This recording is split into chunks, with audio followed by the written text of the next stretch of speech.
Ladies and gentlemen, the Dean Martin Comedy Hour presents a special 90-minute roast with tonight's guests, Dan Rowan, Jack Klugman, Dick Martin, Joey Bishop, Cliff Robertson, Lauren Green, Kelly Savalas, Rich Little, Bob Newhart, Foster Brooks, Nipsey Russell, Pat Henry, Charlie Callis, Captain Eugene Cernan, Carol Channing, Phyllis Diller, Kirk Douglas, and your roastmaster, Dean Martin. And tonight's very special Man of the Week, Mr. Don Rickles.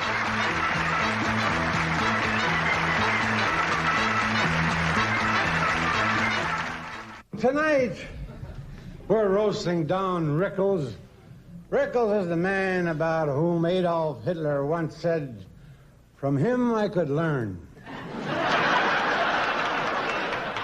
Don's idea of a fun evening is to show home movies of the attack on Pearl Harbor with a laugh track.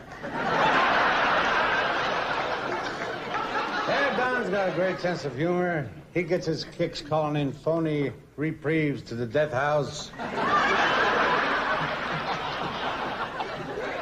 Don Rickles has the distinction of being the only civilian that was ever impeached. Don inherited his sense of humor. His mother and father were great practical jokers. That's how Don was born. He was even a rotten kid. One Christmas, he hung his sock on the tree, and the tree died.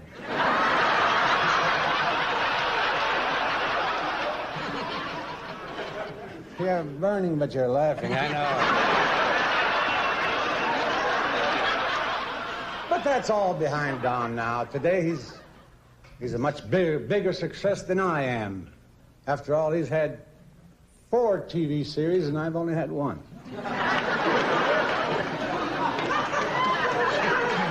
Oh, boy, they say that behind every clown is a sad man. In Don's case, it's Robert Wood, the president of CBS. Few people know this, but Don's worked hard in show business to attain one goal: to save up enough money to send his mother back behind the Iron Curtain. It's always a pleasure now, ladies and gentlemen. It's a great pleasure to introduce Mr. Joey Bishop. Joey was a little late getting here. He was in Johnny Carson's garage loosening Johnny's brakes. One of my favorite comedians, Mr. Joey Bishop.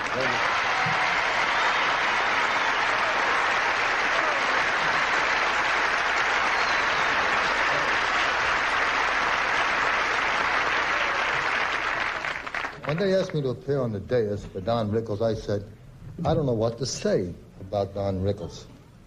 And they said, say whatever you want to say. Okay, Don Rickles is a bedwetter.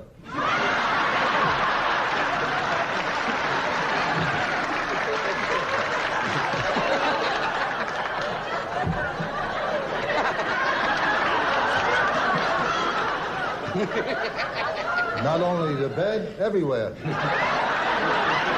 He's the only one on the dais with a rubber tuxedo. I really, in my heart, I must say, I cannot believe we're paying tribute to him. I mean it. I mean, we've had big names here. Then we go to him. Or who are we honoring next week? Prickly Heat? It's ridiculous. I don't believe this. You're going to honor somebody. Honor a man like Dr. Jonas Salk. A man who helps fight diseases. Why are we honoring a carrier? And is known for his hostility. And I ask you from the bottom of my heart, what has he to be hostile about? What can a short, paunchy, bold, old, ugly person possibly have to be hostile about?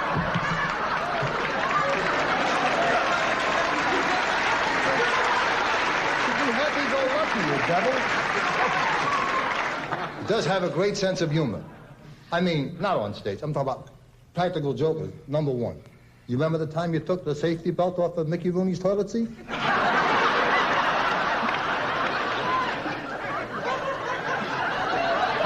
Remember that? And Mickey almost drowned?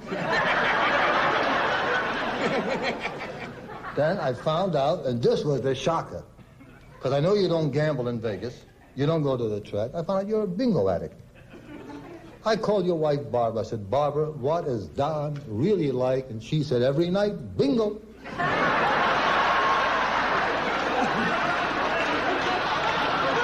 I'm sure you all know why we are here, because we love this gentleman. Don Rickles is a fine person, a great entertainer, a wonderful father, and a great husband. In spite of what he says on stage, I know in my heart that he's really a good egg, and you all know where eggs come from.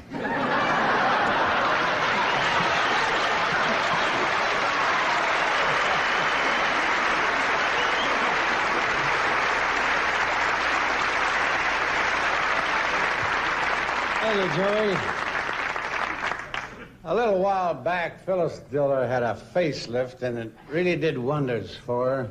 Now when she walks down the street, the guys look at her and say, oh, boy, that's because she looks like one. Ladies and gentlemen, a nice lady, a lovely lady, a great comedian, Miss Phyllis Diller.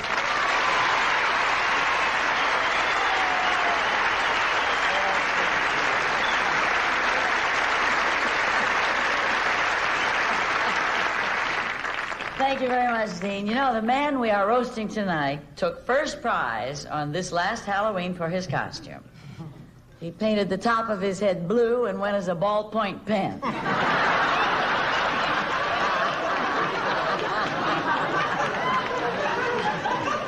He's sort of unlucky. You know, he lost all his hair and still has dandruff. My friend Don Rickles has all the charm of an earthquake.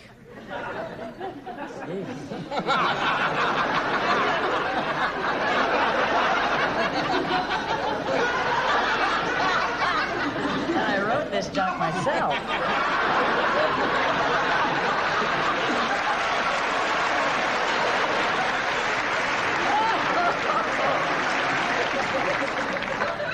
But he's kind to animals. Every night he puts his cat out with ether. They should never have pulled the pin out of the grenade in his mouth. Not getting any better. You know, if they're bad, there's no saving them.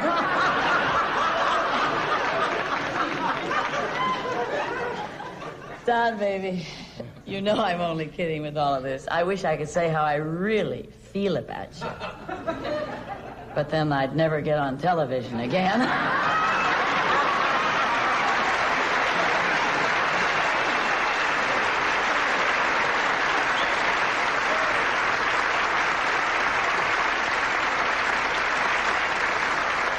Ladies and gentlemen, the most distinguished actor, the star of Grief, Griffin.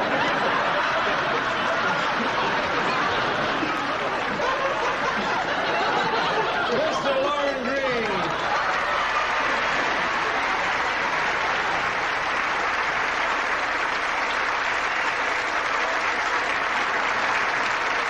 Don is a very big favorite of mine. But then, of course, I've always liked animal acts.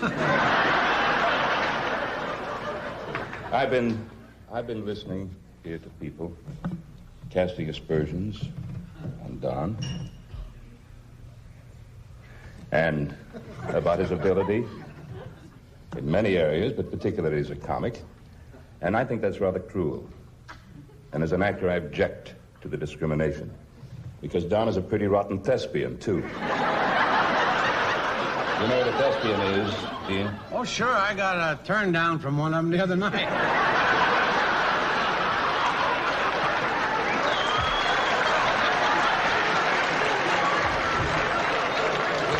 Right on. Well, let me say this about Don Rickles as an actor. He's had a very long theatrical career. You could list all his hit shows on a piece of confetti. And not many people know this. This is a fact, but Don was part of the Bonanza cast for all the 14 years we were on television. He was our fourth son. The one we kept in a home.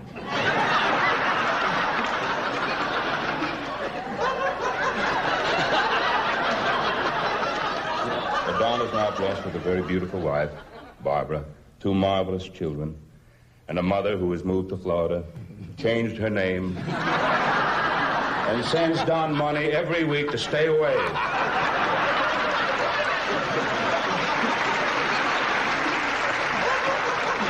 Don, there will always be a place for you in the theater.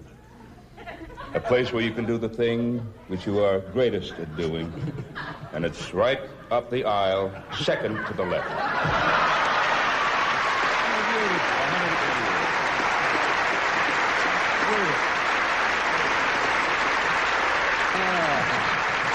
Our next guests are Rowan and Martin. If you've seen them, you know that they're a very unusual team. 2 straight men. Ladies and gentlemen, a couple of real funny guys, Dan Rowan and Dick Martin.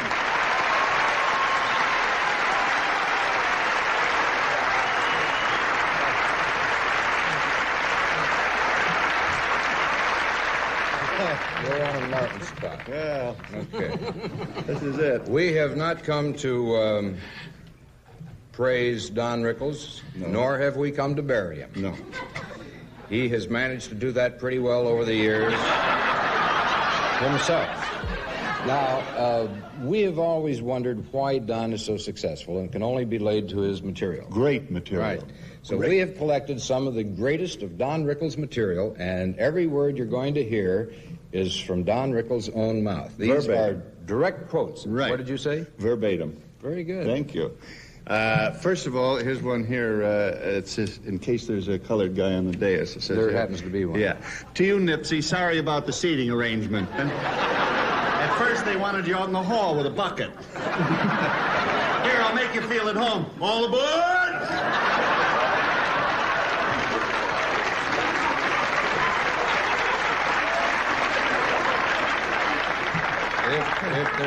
If there's a Mexican on it, is there a Mexican in the audience? Must be. You Mexicans. Hello, Jose. You Mexicans never fool around with a wife. You're too busy laying on the floor fixing the mud so it don't cave in. Anyway, gang. What is anyway? What is It says anyway? it a lot. I don't know. Anyway, gang. Anyway, gang. I must have read it wrong. I guess so. Sir, you're Welsh, huh? I'll make you feel at home. Woo! Mine cave in. You'll never see a Jew coal miner. They're usually in the cabin saying, Irving, there's a cave-in down there. But anyway, gang. Anyway, gang. I spent a very thrilling evening with... These are... come back to haunt you, don't they?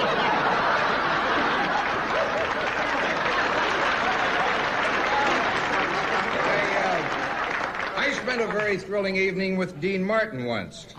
I watched a fly go up a drape. Anyway, gang. I think there's more to that. Oh, but we need the Italians. That's right. This is the savor. Yeah. What for? Oh, yeah. Your pizza's ready, lady. I quote the words of the great Indian, Geronimo, as he jumped on his horse. Oh! Anyway, gang.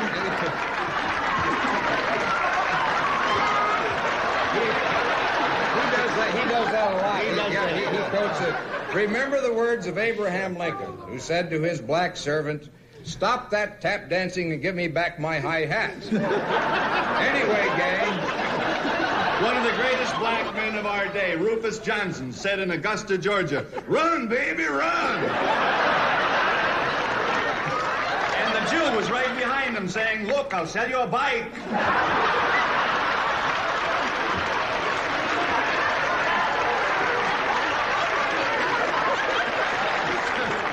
only fair to tell you he's the one that divided these up. I quote the words of a great General Robert E. Lee, who said at Gettysburg, "I think we blew it."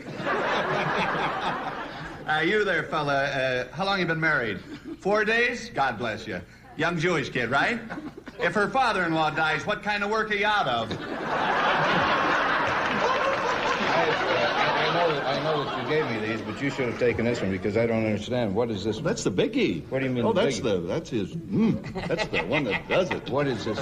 This is his exit. This is the funniest. This is how he closes the act. Yeah. In show business, you close with a big one. Right. I'll do my best for you. Go ahead. Show business is my life.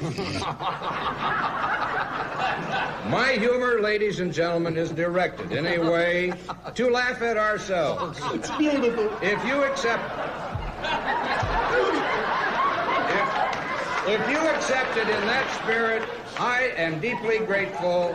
If not, where's the hell's the punchline? Right here. Oh, we're getting to it. Yeah. If not, I wish you what you deserve, a glass of hot milk and a trip to Tijuana. That's it. That's the finish. Good, Don. That's it.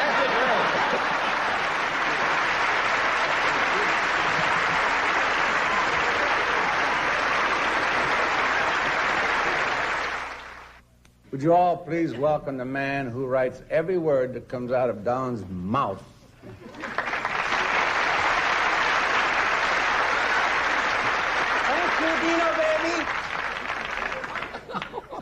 It is a real kick in the tuchus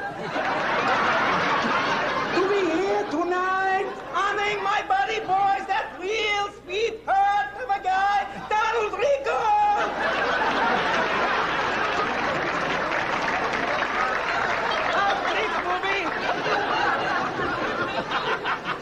This is the man who gave me my break in show business. It is not easy getting started as a writer. Not too many comics come to Argentina shopping for jokes.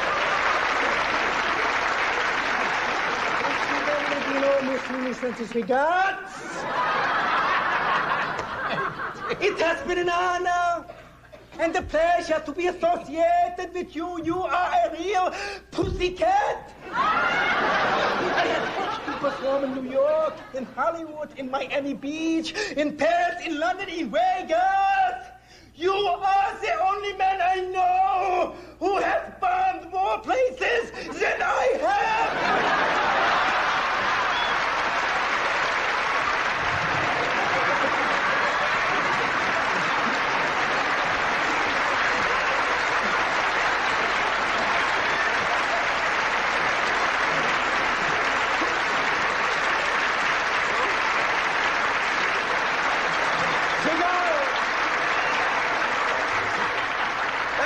Actor, Mr. Casey Kassan, ladies and gentlemen.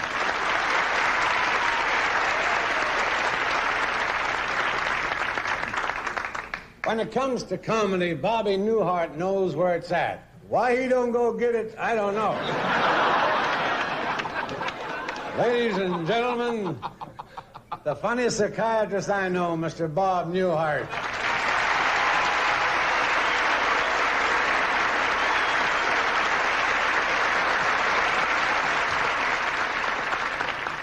Bob Newhart spot.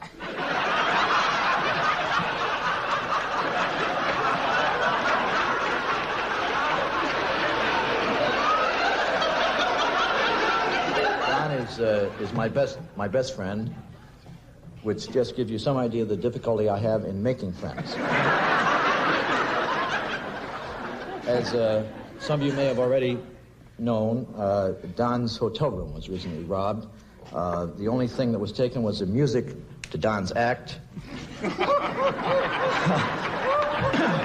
So far, the Chicago police have picked up 33,000 people who might have had a possible motive.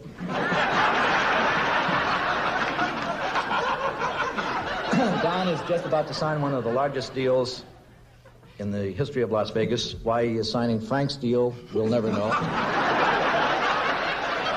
But Don has not done that well in television. He's had 4 series now. The last one, a couple of Dons received a -4 Nielsen rating. This means not there's no one watching, but several people without TV sets had heard about the show and said if they got one, they wouldn't watch it.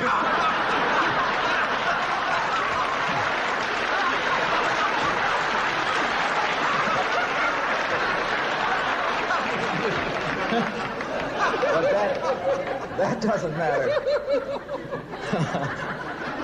I'm going to get it later, so I may as well stay up here a few more times. But Don's career continues to skyrocket. Will be announced in a few days in the trades, in the papers, that Don has been chosen as the national spokesman for Preparation H, which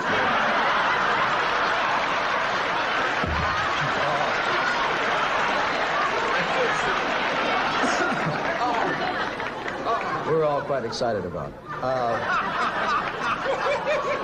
Many unkind things have been said about Don. As his best friend, I think it's incumbent upon me to tell you the true facts. And I don't think Don will take umbrage at this because Don doesn't know what the hell umbrage means. It's been said that Don never helps other performers.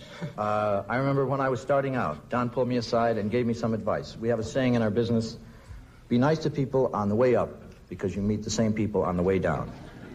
Don told me, you run into entirely different people, and the hell with them.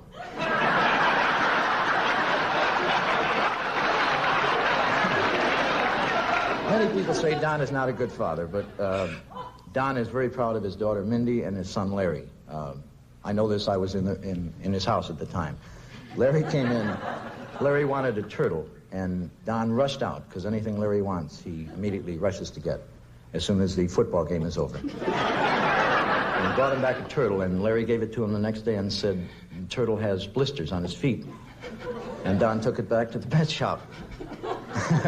And the owner said, that's impossible. The turtles don't get blisters on their feet, and gave him some salve. And Don helped Larry put the salve on the turtle's feet. And the next day, Don brought back the turtle. It again had blisters. This went on for 5 days. Finally gave him a new turtle. Don took it back to Larry and gave it to him. And just as he was leaving, he turned around. Something told him to turn around, and there was Larry going, rum, rum, rum.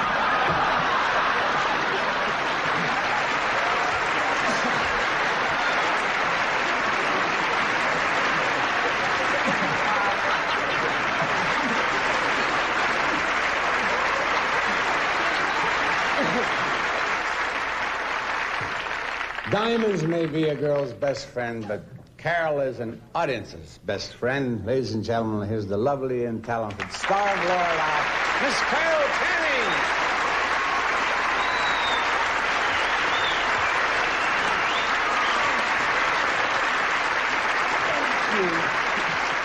Thank you. You know, I cannot understand why everyone here tonight keeps picking on poor dear sweet Don. He's really a very good-hearted man. Truly he is. I remember once when I was appearing at the Waldorf Astoria in New York, and I used to sing a number called Don't Take Your Love From Me. Well, I was singing this song one night, and when I got to the part that goes, would you take the wings from birds so that they can't fly? Don was the only person in the audience who stood up and shouted, yes, yes. I love audience participation, don't you? Yes. Oh, he's a dear. Yes. So you see, I am here tonight as one of Don Rickles' friends. It's a minority group. So many terrible things have been said about Don tonight that I would like to say a few nice words about him. You see, I'm not like all of you gentlemen here on the dais. I don't hate Don. Really, I don't, because as our president said, you can't hate anybody you don't respect.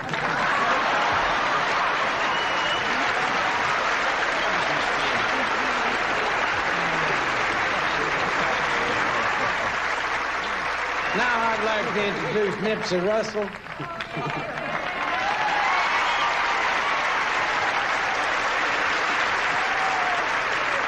Nipsey is living proof that black is beautiful. Not funny, but beautiful. Here he is, my good pal, Mr. Nipcher.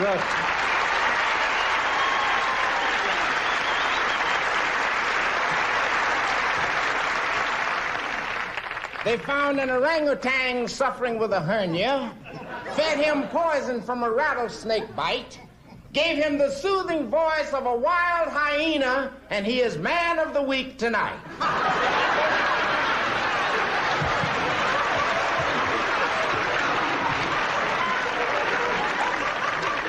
Don Rickles, who has the personality of a lemon taster,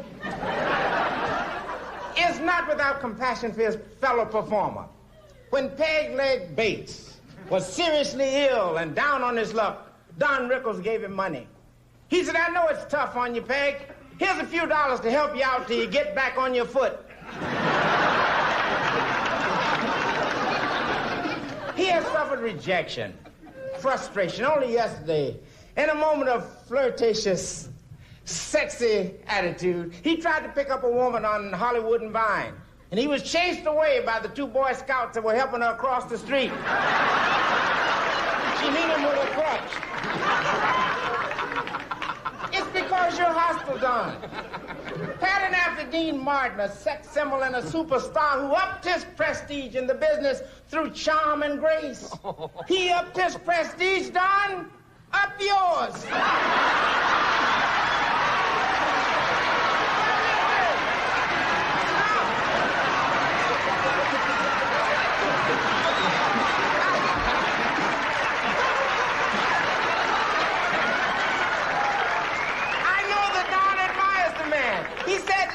He said, Dean, in my act, I do a song called I'm a Nice Guy. He said, but my musical performance is a little awkward. What should I do with my hands while I'm singing? Dean said, put them over your mouth. In his humor, he makes some ethnic slurs. Well, once when we were all in Florida, I saw Sammy Davis Jr. water skiing through the Everglades, enjoying himself immensely. At the wheel of that boat in the broiling hot sun, pulling Sammy Davis on the water skis, was Don Rickles. I had to shout my commendation. I said, Don, you're beautiful. Working so hard to entertain your little friend. I said, you're personifying brotherhood. He said, I'm baiting alligators.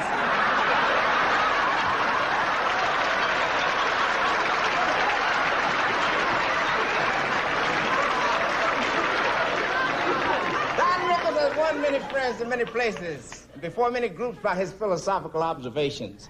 Before a physical fitness group, he said, if you want to look young, hang out with old people. At a Billy Graham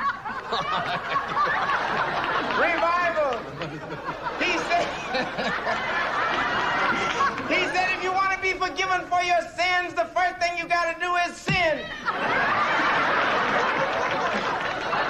At the Naval Academy, he said, don't give up the ship, sell it. To Marlon Brando, he said, forget about the Indians. If they're not happy the way we treat them, let them go back where they came from. I was going to write a song about you tonight, Don, but the notes on the piano don't go that low. So I say to you, blow the trumpet of brotherhood, beat the freedom drum, but don't sing along with my people or we shall not overcome.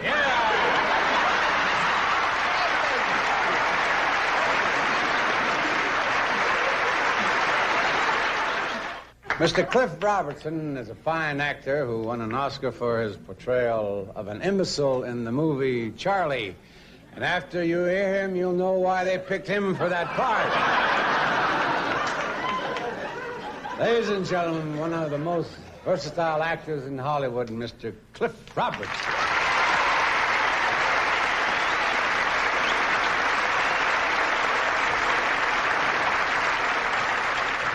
Thank you, Dean. I'm very happy to be here tonight because I happen to know something about Don Rickles that might interest you. For the past 20 years, Don has been leading a double life. By night, he's one of America's foremost comedians, the king of the insult, the pasha of the put-down. But by day, he has a different profession. By day, Don Rickles is a priest. That's right. He's pastor right here in Los Angeles at the parish of St. Hockey Puck. I don't know why you should be so surprised to find out that Don is a priest. After all, Joey's a bishop, and Eva Marie's a saint, and I'm in a hell of a lot of trouble right now. Father Don has totally devoted his life to good works. Every penny he earns as a comedian, he donates to the Don Rickles Home for the Incurably Obnoxious.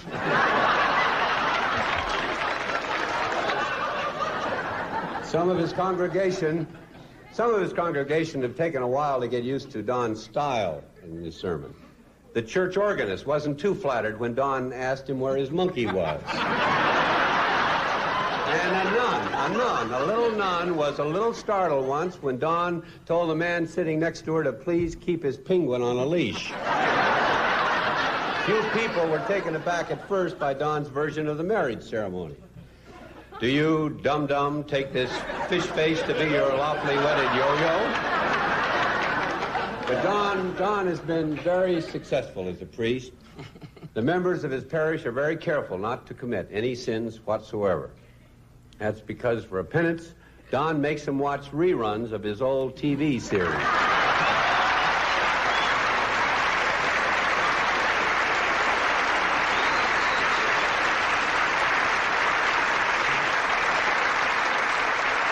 Incidentally, some of Don's friends couldn't be here. You're amazed how I can talk without looking at the cue cards, aren't you? But they sent you some wires, and I'm going to read some. Okay. I am. Oh, God. I never saw you this close up, you know. Oh, horrible. There's one from Herb Schlosser, the president of NBC. Dear Don, you had a series on ABC Friday night at 10 o'clock. It was canceled. Then you had a series on CBS Friday night at 10:30, and that was canceled. Do me a favor, Don. Get off Dean's show fast.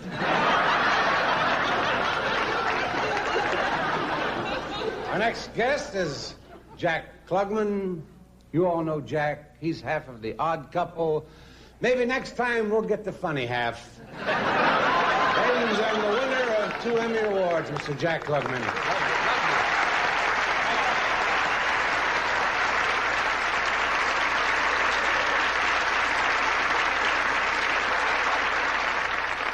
Don has appeared with a lot of great stars, as we know. He's Clark Gable and Tony Curtis, Debbie Reynolds, Clint Eastwood. He has appeared with them all. Once.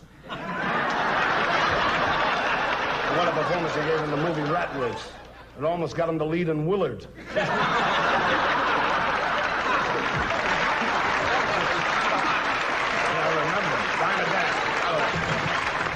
Then he made a very important film, Bikini Beach. Remember that? He played a sand dab in Heat. Then, in quick succession, he was really hot. He made The Man with the X-Ray Eyes and Enter Laughing and Kelly's Heroes. Those pictures they really make it easy to sum up his movie career in one word. Over. And you remember, again, he's faking. Don't fake the laughter.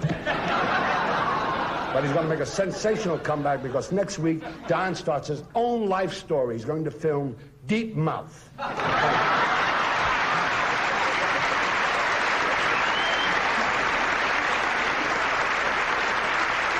Beautiful. Thank you, Jack. And now I'd like you to meet Pat Henry. Pat worked and traveled with Frank Sinatra for years, which is one of the reasons Frank went into retirement. Very funny comedian, Mr. Pat Henry.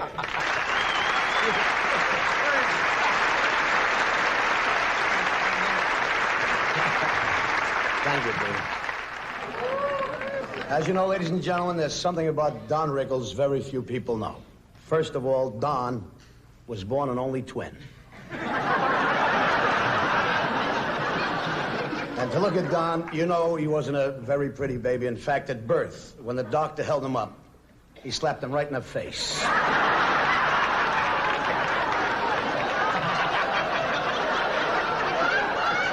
when his mother saw him, she slapped the doctor in the face.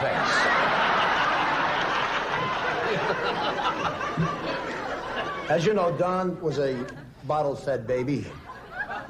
Even his mother didn't trust him up close. To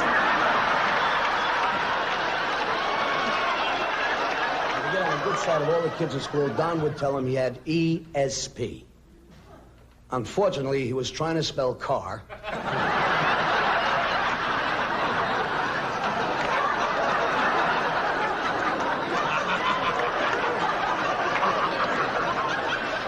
But you want to know what kind of a guy Don really is? He once invited Jewel Gibbons over for lunch.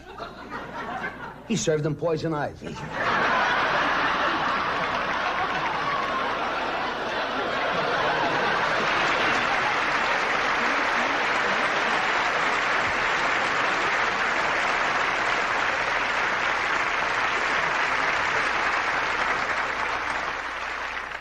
One of Don's closest friends couldn't be with us tonight because he's up in Canada filming on location.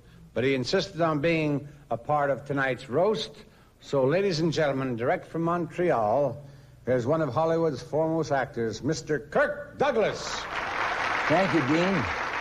I'm sorry to be up here in Montreal when you're roasting Rickles down there. That's always been my favorite dish, roast weasel. Maybe I shouldn't have said that. After all, weasels have feelings, too. But actually, I owe a great deal to my good friend Don. You see, when an actor prepares for a character, he gets ideas from observing real people all around him. And Don Rickles has always been a real character. Now, in many pictures, I patterned my characterizations after him. For example, I'm doing a picture up here in Montreal right now that's based a little bit on Don. It's called Mousy. Now, if it was really based on Don completely, it would have been called The Rat. I remember that in Spartacus, I played a gladiator who fought more than 300 men to death. That was based on Don. He can't get along with anybody either. Yeah, Don gave me the inspiration for the dual role of Dr. Jekyll and Mr. Hyde. You know anybody more two-faced than Don? He also gave me my characterization for the trumpet player in Young Man with a Horn, because he's another blowhard with a lot of lip. Now, in The Bad and the Beautiful, though, it was 50-50. I used myself for the beautiful and him for the bad. And in Champion, my prize fighter like Don didn't know when to quit. And finally, in my last picture, Scalawag, I played a peg-leg pirate who, like Don, doesn't have a leg to stand on, but he sure knows how to steal the money and run. Good luck, Don. Our next guest is the great impressionist, Mr. Rich Little. Yes, sir, Rich can be anybody he wants to be. Why he chose to be Rich Little, I'll never know. When you're in the business as long as me, you'll know how to read them lines, baby. A really great talent, Mr. Rich Little.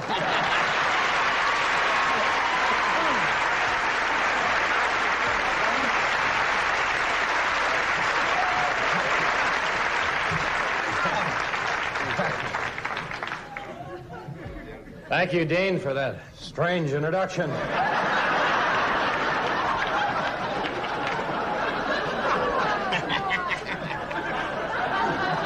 Don? I'm a nice guy.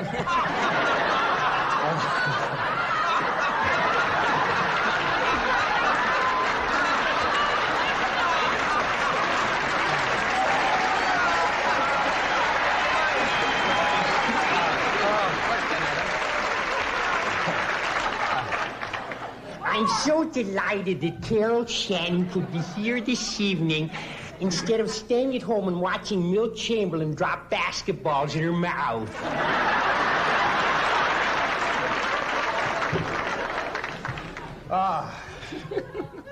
Hey, it really is an honor to be here tonight to pay tribute to this truly outstanding human being, Don Rickles. Not many people know this, but Don recently volunteered to take part in a series of experiments being conducted at the UCLA Medical Center. See, they're trying out new drugs on Don to see if they're safe for rats. See, I did that as myself. But, and got a laugh. The hell with the impressions. That's what you've been saying for years, right? Why don't you go home and take a warm bath? Why don't you rub a duck drum?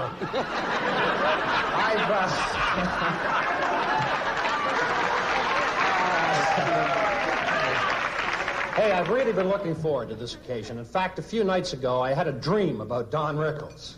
Just my luck. Actually, it was more a nightmare. I dreamt that all the world's major political leaders had gathered at the White House in Washington for a conference to bring peace to the world. And in my dream, Don Rickles was President of the United States. And he was greeting them all. Now, here are some of the things that President Rickles was saying in my dream. King Faisal of Saudi Arabia, so glad you could come. Hope you find a parking place for your camel. Anyway, gang, may I say something, Your Highness? And I say this from the bottom of my heart. You gotta be the ugliest king I've ever seen in my life.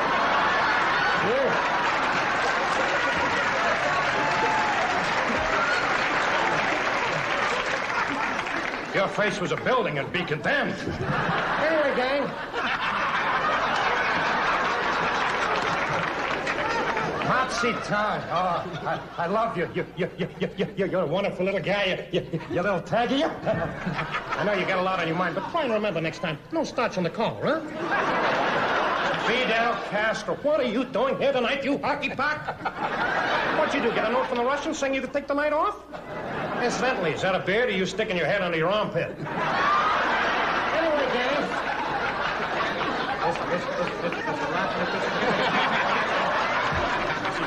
Is he coming towards me? Huh? If you see teeth, it's not an ivory hunt. Anyway, gang. Isn't this fun, huh, Don? Huh? Isn't this fun staying up late and everything, huh? Isn't this great and this better than sitting around the house discussing your next series? Anyway, gang. Hey, look who's here, all the way from the Soviet Union. Mr. and Mrs. Brezhnev. Don't tell me. Let me guess which one is which. Huh? Hey, Premier Tanaka of Japan. I saw.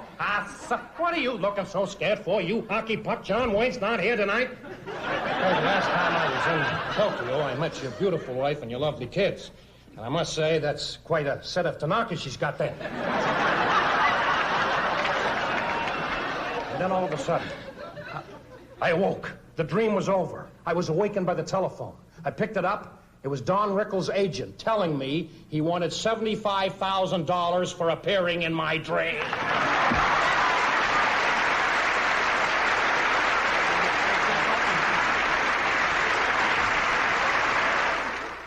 You know, because of Don's biting style of humor, some people have the idea that he has a cruel streak. Don't you believe it? And so, knowing what a fine person Don Rickles really is, it hurts me when I hear stories about him that I know to be false. And I would like to take this opportunity to deny some of these nasty rumors. In the first place, it's not true that when Don was a little boy, he used to hide his grandmother's bedpan in the freezer. Simply untrue. Nor is it true that he staples worms to the ground so that birds trying to pull them out will get hernias. It's not true that Don once said to Pope Paul, "Tell me, Your Holiness, how come a guy as successful as you never married?" And it is absolutely untrue that in Don's home there is a roll of sandpaper in the guest bathroom. All these stories are completely false. Don Rickles is the kindest, sweetest, nicest person you will ever meet. And I am the Queen of Romania. Well, our next speaker is one of Hollywood's outstanding actors, Telly Savalas. a man whose talent outshines his head. Ladies and gentlemen, the star of Kojak, Mr. Telly Savalas.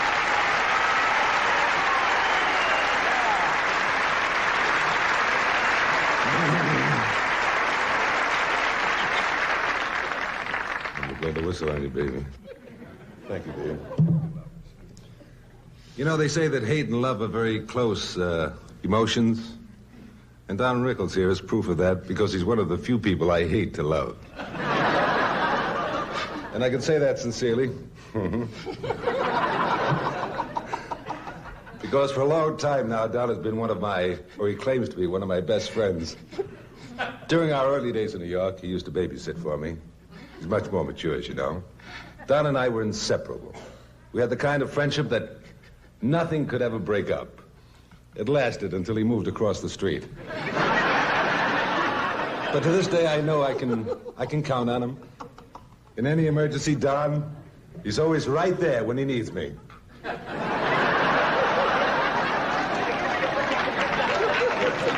And you know, I played a very big part in Don's life. I was the one who introduced him to Barbara. Barbara, I'm sorry. Barbara's his wife. So I get the pick of the litter.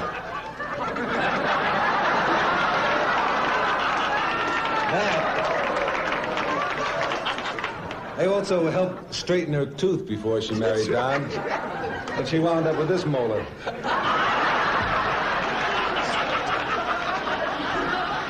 You know, Don and I made a picture together in Yugoslavia. It's called Kelly's Heroes. Yugoslavia, oh, Don, you never forget. One of the few places in the world where you can still enjoy yourself without having a good time.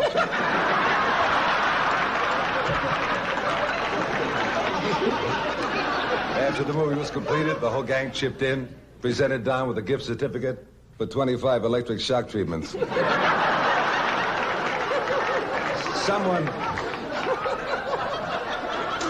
Someone wants to find an actor as a person who tries to be everything but himself. In Don Rickles' case, believe me, anything else but himself would be an improvement.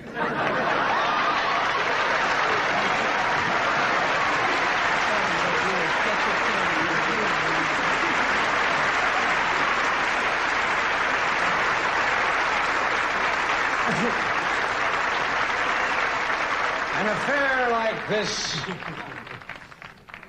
would not be complete without our next guest. He's famous for his after-dinner speeches. He's one of the legends of show business, and he certainly needs no introduction, so.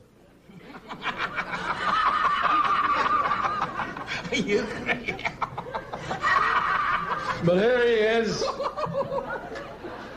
a wonderful man.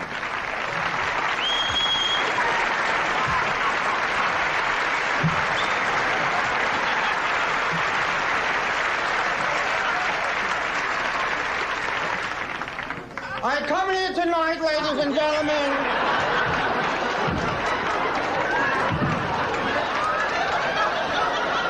on this sad and solemn occasion to salute our dearly departed friend, Don Rickles. Words alone cannot convey the grief that I feel in my heart for this wonderful man who was taken away from us all too soon.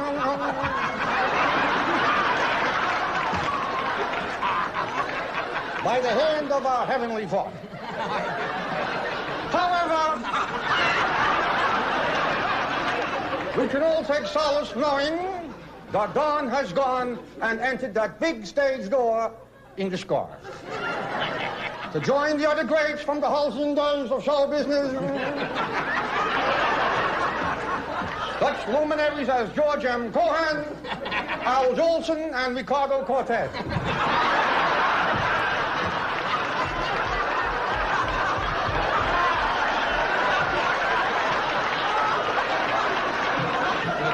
Ladies and gentlemen, Don Rickles shall not pass this way again, and for that we can all be grateful.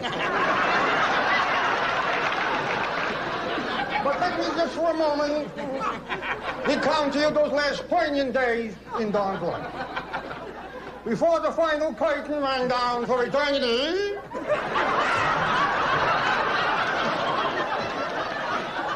his lovely wife, Barbara, came to his deathbed with her new fiancé, George Burns.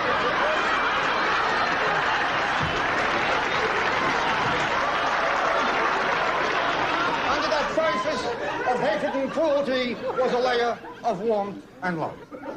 And under that layer, ladies and gentlemen, was another layer of even more hatred and cruelty. There's much more I can say, but I have to leave. I'm doing a Morris Griffin.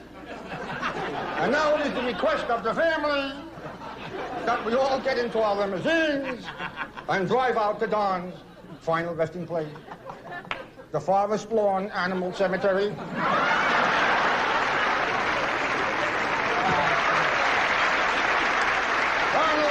all I can say is really fine. Rest in peace.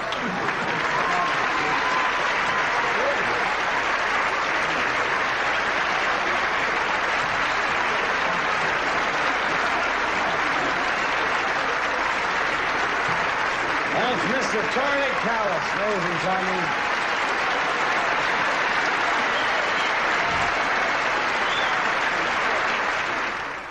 Ladies and gentlemen, let's welcome a great astronaut and a great pal of our Man of the Week, Captain Eugene Cernan.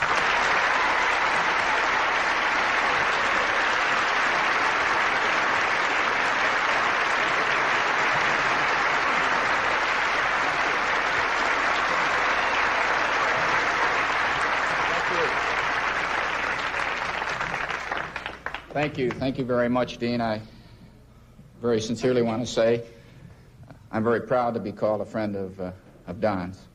And it's certainly a privilege to share with you this evening this honor. I guess you'd call it an honor that you're bestowing upon Don, because from what I've heard, you deserve it all. The real reason I'm here this evening is that I've been credited with what some people, with what many call a remarkable accomplishment. I'm one of a handful of men who have achieved the near impossible. Yes, ladies and gentlemen, I, Gene Cernan, have actually spent 10 whole minutes with Don Rickles without belling him in the mouth. I've known Don for quite a few years. As a matter of fact, that may be one of the main reasons that I chose to go to the moon. Hopefully to get a little peace and quiet for a change. And wouldn't you know it, while we're out there 250,000 miles away from home on our way to the moon, someone decided to pipe up your act, Don, up into the spacecraft. I later found out that our mission was a little bit more than just a lunar landing, but it was somewhat of an endurance test. They were actually checking our threshold of pain. But you know, very sincerely, Don, you would have made a great astronaut, and I really do mean that. If we decided to send Don Rickles to the moon, I know we'd all save a lot of money, because I'm sure the vote in America would be for a one-way trip. God bless you.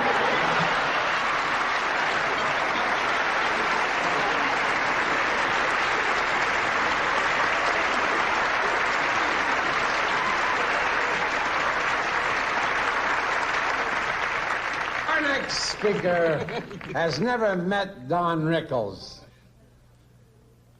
Boy, that's a lucky guy. But he asked especially if he could come here tonight just to pay tribute to him.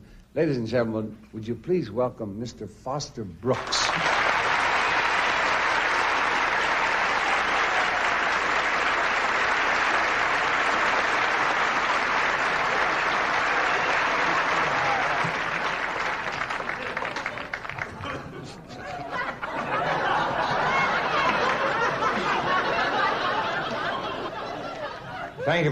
Thank you very much. As the Puerto Rican gentleman just told you,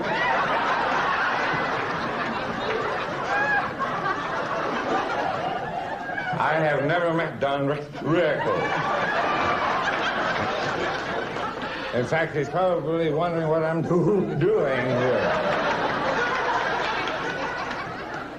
He has never even never even seen. He has never seen me before.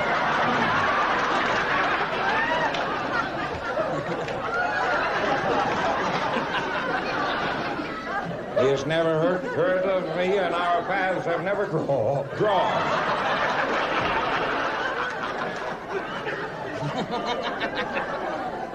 However, Mr. Rickles, you and I do have an indirect relationship. You see, I'm fooling around with your wife.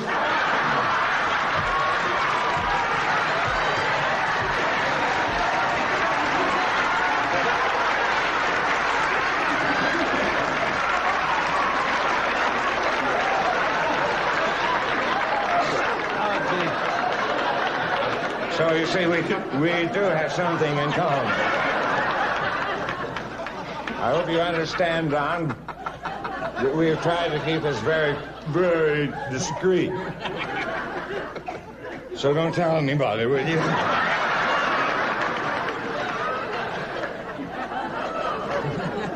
My wife would be furious if she found out about it. Don, I really must compliment you on your spouse, Mrs. Pickles. I say that because she's a real dilly.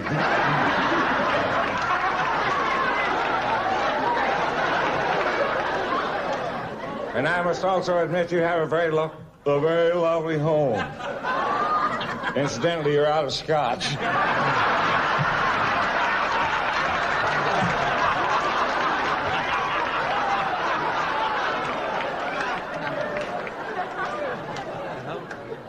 And if you happen to think of it, pick up some pretzels.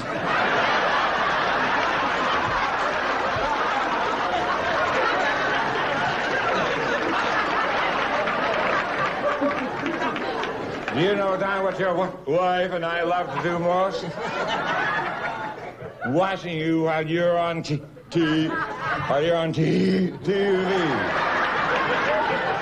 When you're on, we just laugh and chuckle and giggle, and sometimes we even turn the sound on.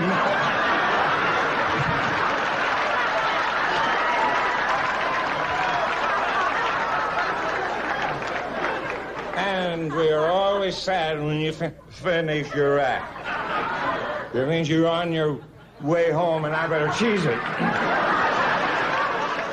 Which reminds me, you're out of Velveeta, too.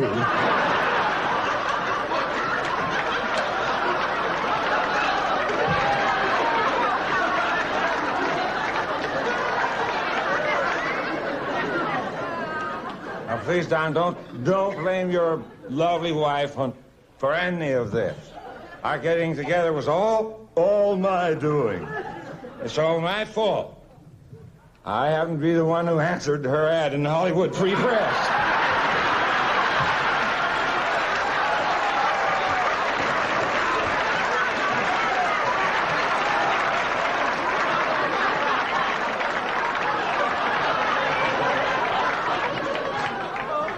You know, your wife thinks very, very highly of you, Don. She tells me you are a wonderful man.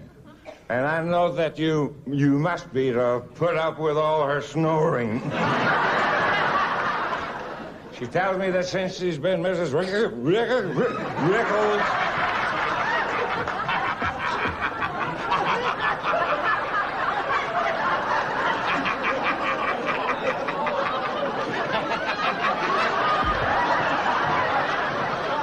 She says every day with you is Thanksgiving. By golly, that's what she gets for marrying the turkey.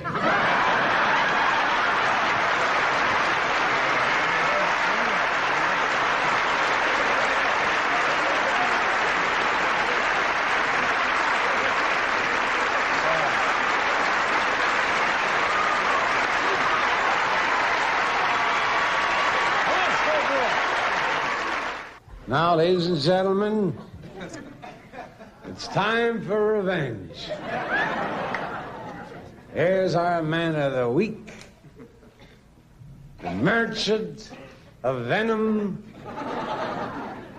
Mr. Don Rickles.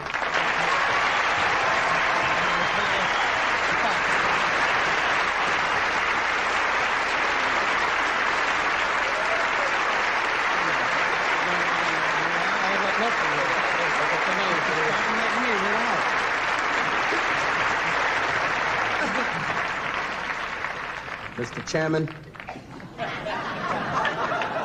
honored guests,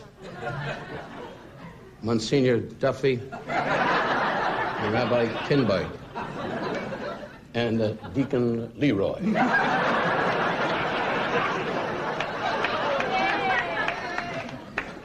Some jerks in the back know Deacon Leroy.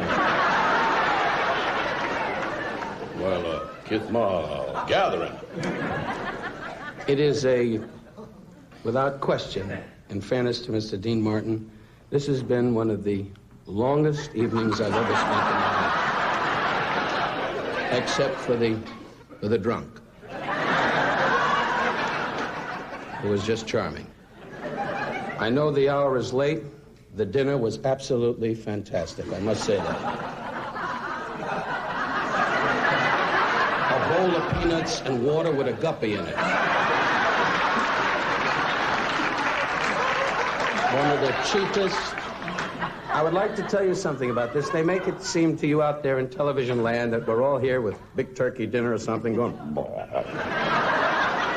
These people are all called, and my name is mentioned. Like he don't care. He's at home with his wife going, everybody loves him. He doesn't know he's here right now. But he's a millionaire, and he says, hey, as a favor, I'll come down and we'll kid with the Jew for a couple hours.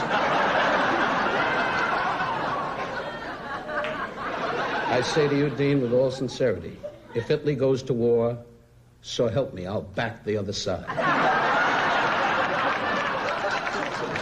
Can you imagine if Italy was at war and he was a general? Hey, I think we ought to attack.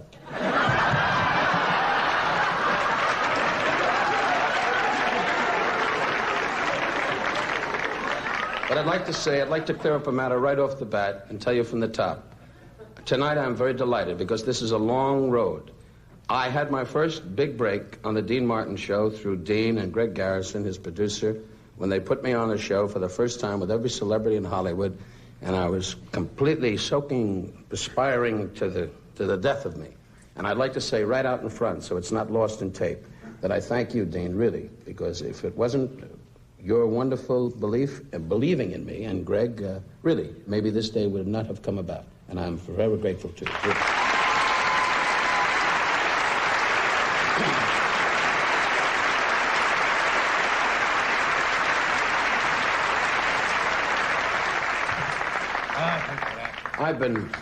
Dean said he'll drink to that. God bless you, Dean.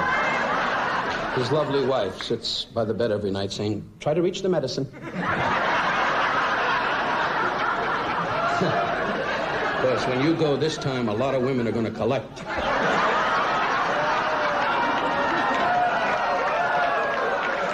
No, he's got a lovely wife. His lovely wife. What's her name? Tasha? Catherine, she's a lovely girl. You'll find her in the lobby later going, would you buy me a sweater? Poverty-stricken broad. It's embarrassing, it really. I'd like to say, going down the line, first of all, Nipsey Russell, a dear friend. Many, many times you've asked to hang out with me, but I felt it embarrassing. I, being a Jew, I don't need no watermelon truck around me, I'll tell you that right now. And don't put that over your head. A couple of guys from Georgia will come up here. But I love you, Nipsey. Black or white, it doesn't matter to me.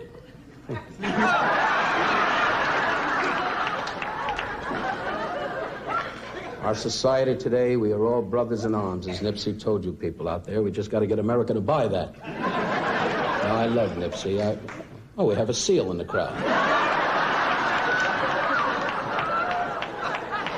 I'd like to say to Telly Savalas, from the bottom of my heart, really, Telly, I kid you, I've never liked you as an actor. And Telly's the kind of guy with no money that keeps saying to the Russian girls, you want to fool around. Now, his wife is listening in. That's in humor, because he has a wonderful family and a wonderful wife. And Telly and all of us in Yugoslavia were lonely, and we thought of our wives constantly. May we be paralyzed, God forbid, if we would lie.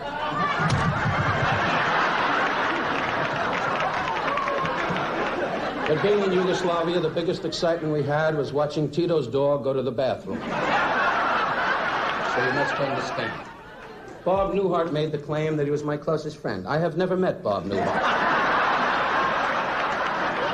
I'll put it to you another way. Bob Newhart goes to many gay parties. That's why you hear him going, you want to dance? Cliff Robinson is a fantastic actor. Cliff is sort of like Clint Eastwood, kind of down, well, you died, Cliff. That's what you did. Cliff is the type of guy, you're in a raft and you're alone and you're a survivor, and Cliff Robinson is the guy with you, and you want the shark to bite you on the tushy so you have a little excitement. But you're a fantastic actor, Cliff. You've told me that many, many times. And I wish you in your career a lot of luck, really. You're marvelous. And thank you for coming. We've been so close. I met the guy once buying a paper. But thanks, Cliff, for coming by. I know how busy you are with your busy schedule, standing by the studio gate at Warner Brothers saying to the cop at the gate, won't anybody see me? But good luck to you. Rowan and Martin, you were completely bad. But I say this to Dick and Dan, one of the great teams. They hang out together. When Dan went on his raft around the world, Dick was saying, I hope the wind shifts. But they're a great team. They've had great success. They're going to be on NBC again this year. Look at this. They both went, are we? I don't know. I hope not. But I love you both, and you're marvelous men. Jack Klugman, I say from the bottom of my heart, Tony Randall feels he can work alone in the series. You are annoying. I never knew you had that much hair. You can't even tell. To see Jack Klugman in real life, you can ski off him and Telly Savalas. Joey Bishop, we won't bother you. I know you're just resting. We kid Joey. I know him a long time. And I said to Joey when I got married, I said, Joey, I got married. He said, hey, you want to see my car? Joey and Cliff Robinson could hang out together. The two of you could just sit in the steam room and watch towels roll up. Lorne Greene, one of the great Jewish men of our time, who was, that's kind of funny because we all have backgrounds and he's a great American, and to be Pop Cartwright and stand around, it always struck me funny to see this man in Bonanza saying, all right, boys, let's get the horses up. No Jew rallies horses around. No way. We sit in a big wagon and go, bring those horses over here.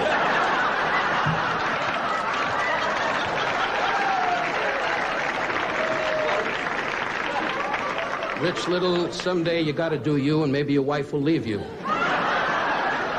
You're a magnificent man. Foster Brooks, I cannot say your talent goes without speaking. You are a marvelous man, really.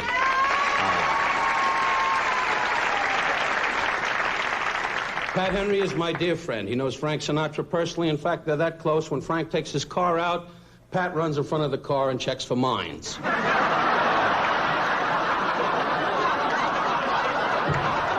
You don't find guys with that kind of loyalty anymore. Frank did say to say hi to you, Dean. I know how much it means to you. Dean's the kind of guy you can sag off a bit. Frank Sinatra was hit by a bus. Well, I'm going to take my 9-iron and live right up on the green. And then Frank's going to hear your attitude, and you're going to wind up on a hook in a garage in Chicago. Anyway, look at that. The big Irish guy went, what does that mean, Rose? You Irish guys, they don't know anything. You just know how to go to a picnic and take a can of beer and go... Well, we need the Irish. Because we ain't going to put out no fire. You can bet on that. Well, isn't it the truth? Get in there, Captain Duffy! Get in there, Quinn! Get that fire out! And the Jewish guys are usually outside. More wood, Herbie, more wood. And the black man's on the corner going, I bet we get blamed for this, too.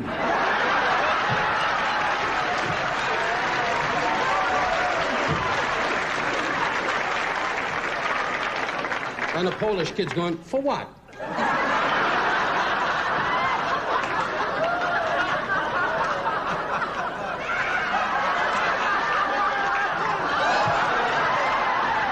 I'm a nice guy.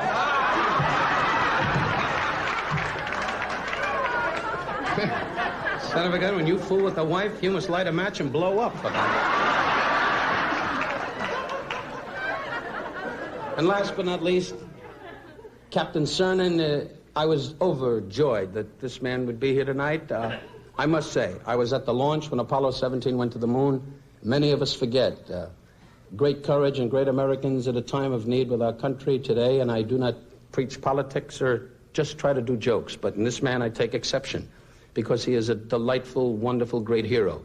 And I must tell you, ladies and gentlemen, to see that rocket take off from the launch pad and to be with his family and his dear ones, and to watch this great, wonderful human being call me the night before and say, hey, Don, we're going to go to the moon. Listen, why don't you go over to the Tiki Club or what have you with the wife and have a couple of drinks and boom, boom. It was so casual and so beautiful that I just stood in awe, and I was mesmerized by this great hero. I say to all of you Americans, and not to embarrass you, Gene, I thank you for being here tonight.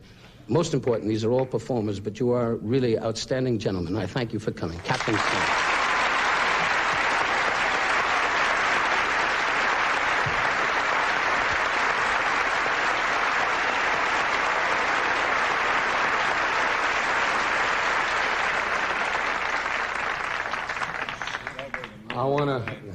Dean just said, I'll go to the moon tonight. You would, but nobody would look up. I must say, from the bottom of my heart, really, and Kirk Douglas, who was so kind to appear here tonight. Kirk is a dear friend. I was over his house one night, and we had dinner, and I said, Kirk, how do you feel? He said, how's my body look? And I said, wrinkled. I know what I said, and you keep playing everything back. Just keep drinking and say to yourself, your voice is not gone. He's wonderful, though. Can you tell he's 68? Anyway, Catherine, his young wife's in the back. Is that how old he is?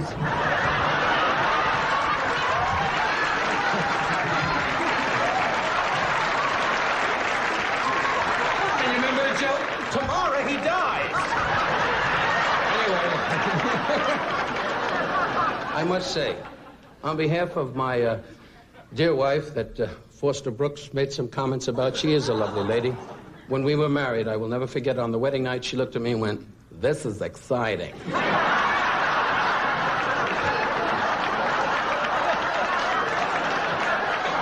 In all honesty, to all you married folks out there, I say from my heart, my wife, I married a Valium.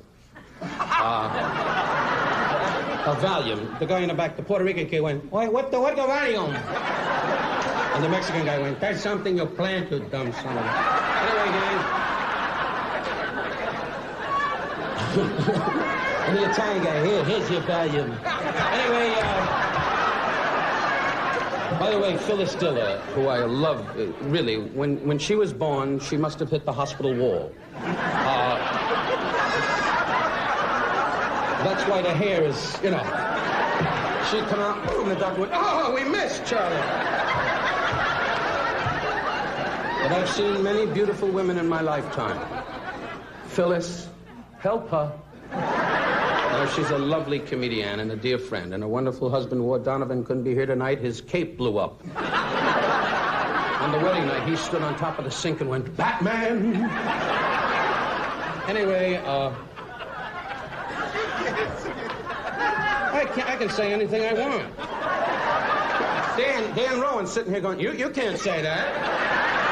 What am I going to do? With you and Dick did on your special? And here he is, Charlie and his monkey. Anyway, which wasn't bad, because that'll be picked up. Anyway, I'd like you to know that on behalf of my wife, Barbara, my dear mother in Florida, who I love dearly, and I spoke to her on the phone tonight. I said, Mom, I'm going to be on Dean Martin's show. And she said, send him my love. She used to know Gabby Hayes. Anyway, but on behalf of my manager, Joseph Scandori, one of the great Italians, really, is not here tonight. His ice truck blew up. But on behalf of my manager, Mr. Scandori, my darling wife, Barbara, my mother, my two children, my mother-in-law, and my family, I have been blessed with one thing. My humor is aggressive. It is nonsense. The Newharts are dear friends. The Rowan and Martins, everybody on this day is tonight, has made me feel a little bit important. Each day as an actor, when you take an approach with an image of being aggressive and strong, you must wake up every morning, as my father said. He said, Don, when you're different, your heart is open to a little ache. But remember, when you're different, you might capture all the stars. But the whole world will not rally around you. But you have a chance of having them notice you. So go home at night, put your head on the pillow, and thank God for what you've attained. And maybe God will look down and say, hey, I am grateful to you, son, for doing something different. I like to think that I am different.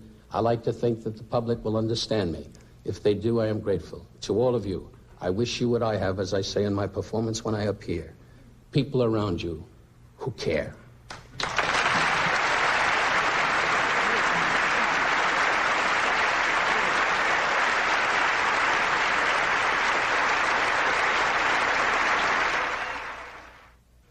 That's our show for tonight. I'd like to thank our guests, and a very special thanks to our Man of the Week, Don Rickles, a man who's free of all prejudices.